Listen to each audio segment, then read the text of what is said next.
जीवन सजिलै हुने भए त घरमै सुतेर बसे भएन र।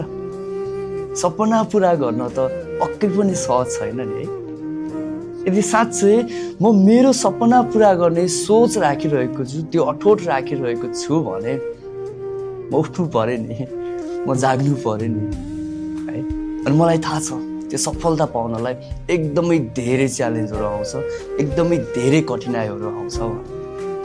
तर मलाई यो पनि थाहा छ कि त्यो सबै कुराहरूसँग मैले फेस गर्नुपर्छ, म लड्नुपर्छ, तब मात्रै मेरो भोलिको दिन राम्रो हुनेछ। त्यही भएर आज मेरो जीवनमा सङ्घर्ष आयो भनेर म हार चाहिँ खाँदैन अनि म थाक्दैन पनि। त्यति बेला एउटा मात्रै कुरा सम्झिनेछु कि मलाई जति धेरै मेरो लाइफमा च्यालेन्जहरू आउँछ त्यति नै राम्रो मेरो भोलिको दिन हुनेछ। र त्यसको लागि चाहिँ